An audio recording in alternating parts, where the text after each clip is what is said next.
The Girl in the Basement, 10 Years Hidden in Plain Sight, The Vanishing. Before we begin, if you think you've seen everything, think again. Like, share, and subscribe, because what you're about to hear will stay with you long after the screen goes dark. It started on a rain-soaked October morning in the small town of Maple Hollow, Ohio. The streets were empty except for the hum of a police cruiser inching down Cedar Avenue. Officer Dana Holt's eyes scanned the neighborhood. She'd driven this route hundreds of times, but today felt different. 10 years earlier, 12-year-old Lily Carmichael vanished while walking home from school. No witnesses, no trace. The case had gone cold. Another missing poster fading against telephone poles and diner windows. But last night, Holt received a call from a construction crew working on the old Carmichael property. They'd found something buried beneath the floorboards of the basement. When detectives arrived, the air inside the abandoned house was thick with rot and dust. Everything looked frozen in time. A child's shoe beneath the stairs, a cracked family portrait, the faint smell of mildew. The foreman led them to the basement door. It was locked from the outside. Holt's hand trembled as she turned the key they'd found under a loose brick. The hinges groaned open. The room was small, concrete walls covered in peeling blue paint. In one corner stood a rusted bed frame, a blanket neatly folded on top. Beside it, an old TV, still plugged in. The bulb flickered weakly before dying again. On the wall, carved with something sharp, were words that froze everyone in place. "I'm still here."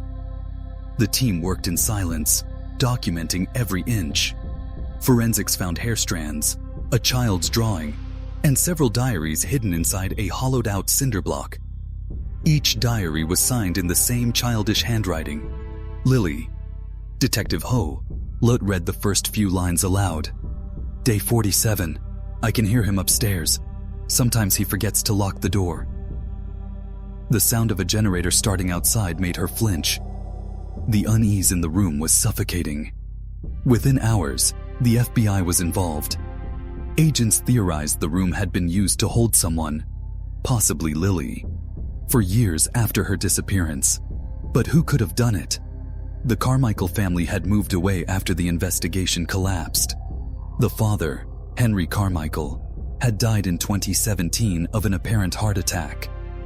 The mother lived quietly in another town, still believing her daughter had been taken by a stranger. Then came the first real break. Fingerprints on the basement lock matched a living suspect. Not a drifter or a known criminal, but someone who lived just across the street. His name was George Whitaker, a retired mailman who'd helped search for Lily the week she vanished. Neighbors described him as kind, quiet, and always helpful. But the diaries told a darker story. In one entry, Lily mentioned a man who brought her food every night but never spoke. Another page detailed a moment when she almost escaped, but the man found her crying by the door and said no one would believe her anyway. As night fell, the local news swarmed the street. Reporters whispered theories. Could the girl have been alive in that house all this time? Then forensic techs uncovered something even more disturbing. A recent fingerprint. Fresh. Someone had been in that basement within the last week. Detective Holt's radio crackled. "Ma'am, we've got movement behind the property." She sprinted outside, flashlight cutting through the mist. A figure darted through the trees. Tall, limping, clutching something metallic. Officers surrounded him, weapons drawn, voices echoing through the woods. When they tackled the man to the ground, his face turned toward the ledge. It was Whitaker, but in his hand wasn't a weapon. It was a small silver locket. Inside, a photo of Lily, and scratched into the back, barely legible under years of grime, were 4 chilling words. "Forgive me. She's alive." Holt froze. If Lily was alive, where had she been all these years? And who was Whitaker really protecting? The house across the street. Rain poured over Maple Hollow as blue and red lights washed across the cracked pavement. Officers hauled George Whitaker into custody, while Detective Holt stood under her hood staring at the Carmichael house. She couldn't shake those words carved into the basement wall. "I'm still here." Inside the station, Whitaker sat silent. His hands were clasped together, his eyes fixed on the floor. When Holt entered the interrogation room, he looked up, trembling. "You think I did this?" he said quietly. "But you're wrong. I was the only one who tried to save her." Holt leaned forward. "Save her from who?" Whitaker swallowed hard. "From her father." The room went still. Henry Carmichael, the grieving father who died 8 years earlier, had been considered a model citizen, churchgoer, volunteer, family man. The original investigation found no evidence linking him to Lily's disappearance, but Whitaker's voice cracked as he continued. "He built that basement himself. He told everyone it was for storage, but I knew something was off. I heard things at night, screams, then silence." Holt's blood ran cold. Whitaker claimed he'd discovered Lily in the basement 2 years after she vanished, alive, weak, terrified. He said Henry threatened to kill them both if he ever spoke. Whitaker began sneaking her food and notebooks, trying to earn her trust, but she refused to leave. "She thought he'd find her wherever she went," he whispered. "She was just a kid. She didn't understand freedom anymore." It sounded insane, but the details matched the diaries perfectly. Still, something didn't add up. If Lily had been freed or escaped, why hadn't she surfaced? And what did Whitaker mean by "she's alive"? Forensics uncovered more evidence that deepened the mystery. DNA samples from the basement revealed 2 distinct female profiles, one belonging to Lily, the other unidentified. Even stranger, fresh footprints were found in the dirt near the basement steps. Small, barefoot. Detective Holt's team combed through old property records. They discovered a narrow underground passage running beneath Cedar Avenue, connecting the Carmichael basement to a storm drain behind an abandoned bakery. When Holt followed the passage with a flashlight, she found a rusted door with a chain latch and faint scratch marks on the concrete floor leading toward it. Someone had tried to crawl out. The next morning, Holt returned to the station to find chaos in the hallway. A patrol unit had received a 911 call from a gas station 20 miles outside town. The attendant claimed a woman had stumbled in barefoot, soaked, muttering one name over and over, "Lily." When Holt arrived, the woman sat shivering beneath a blanket. Her hair was unevenly cut, her face pale and drawn, eyes darting at every sound. "I need to see my mother," she whispered. "Lily?" Holt asked. The woman nodded slowly. DNA confirmed it within hours. It was her. 10 years missing, presumed dead, found alive in a gas station parking lot. The story broke nationwide. News vans crowded the police headquarters, anchors calling it the miracle of Maple Hollow. But to Holt, something still felt off. Lily's answers were fragmented. She said she'd escaped a few nights ago, after hearing her captor fall down the stairs. She mentioned seeing him lying still, then running into the woods. But the autopsy report showed Henry Carmichael had died 8 years earlier. "Who fell down the stairs, Lily?" Holt asked gently during the first recorded interview. Lily stared at the one-way mirror. "My father," she said softly. "He came back for me." The room fell silent. A chill crawled up Holt's spine. The death certificate was official, the burial verified. So how could Lily have seen him alive? Just days ago. Later that night, as Holt reviewed the tapes, something in the background of the interview caught her eye.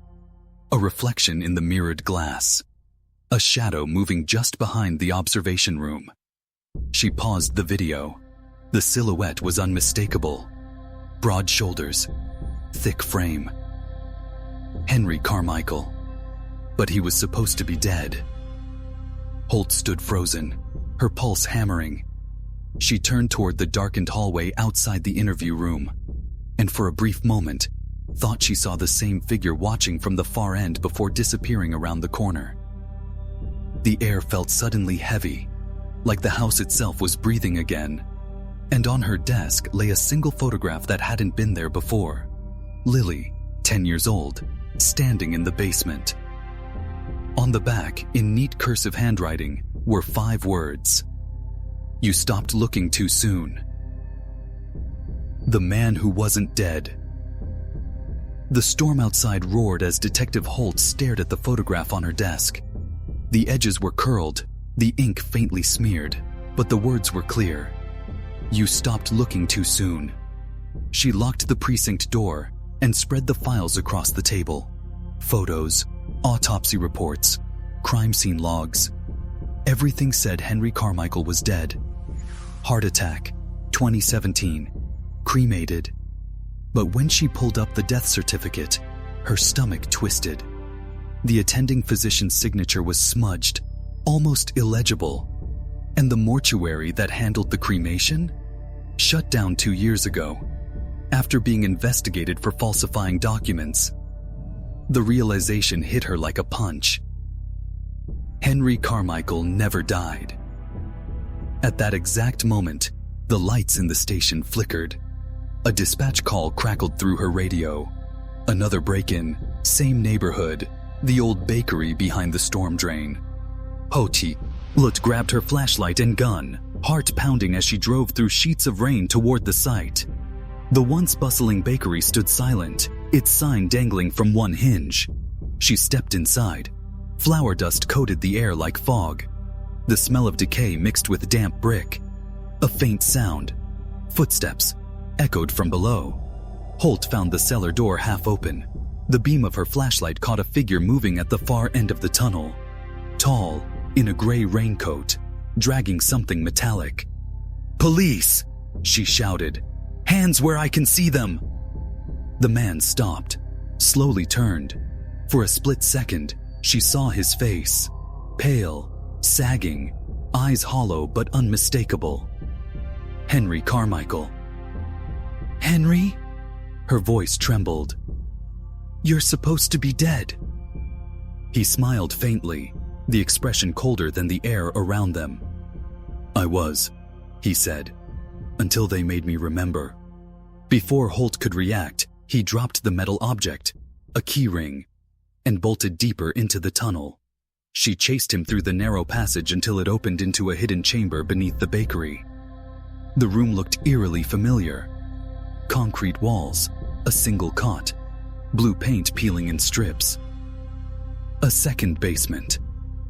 In the center of the room was an old television, the same model found in the Carmichael house. It flickered to life as Holt approached, static morphing into a grainy home video. On the screen, a young girl in a floral dress sitting on the floor, drawing pictures. Lily. The camera panned slightly, revealing Henry behind her, smiling gently. "Say hello, sweetheart," he said. "Hi, Daddy," the little girl answered. Then the video glitched and switched to a new scene. This time the girl looked older, 14, maybe 15. She wasn't smiling anymore. The walls looked different, smoother, cleaner, like she'd been moved to another place. Holt's pulse quickened. This wasn't 10 years old footage. It was newer, much newer. Behind her, a floorboard creaked. She spun around. The room was empty, but in the dust by the cot, she saw a fresh set of footprints leading toward a wooden panel at the back wall. She pushed it open and found a narrow set of stairs leading upward. The steps creaked under her boots as she climbed. The air grew colder. When she reached the top, she emerged into a dimly lit living room. Old furniture, faded curtains, a half-eaten meal on the table. And there, sitting quietly in the corner, was Lily. Not the fragile woman from the gas station. This Lily looked different. Hair shorter, face gaunt but alert. Her eyes followed Holt with eerie calm. "Lily?" Holt whispered. The girl tilted her head. "You're late," she said. Then Holt noticed something. The scar on her wrist.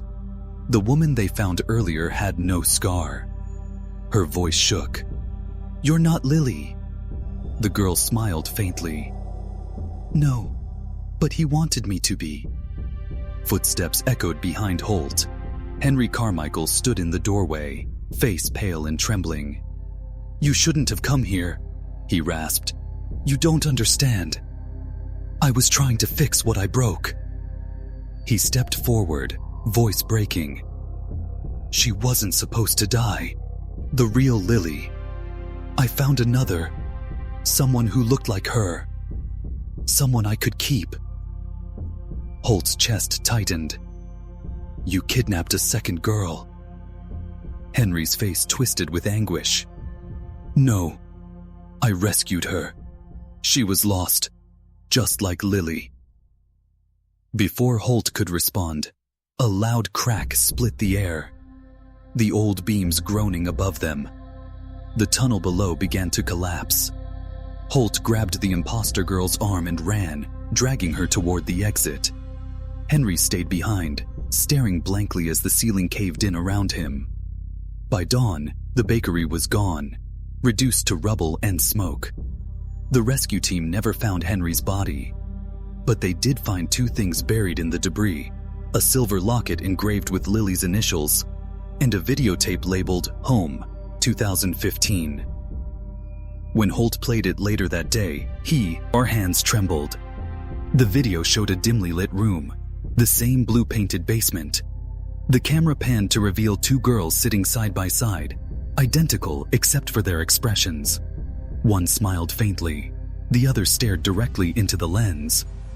The smiling one said, "We can't both stay here forever." And the other replied, voice cold and steady, "Then one of us will have to disappear." The tape ended. Detective Holt sat in silence, realizing the unthinkable. Lily hadn't just been a victim. Somewhere in that decade underground, innocence had turned into something else. The final report closed the case as resolved, but Holt knew better. There were still missing girls in nearby towns, and each time, a single message was found carved into a basement wall. "I'm still here." If you think that story was intense, the next one will make you sleep with the lights on. Subscribe, because you won't believe what comes next.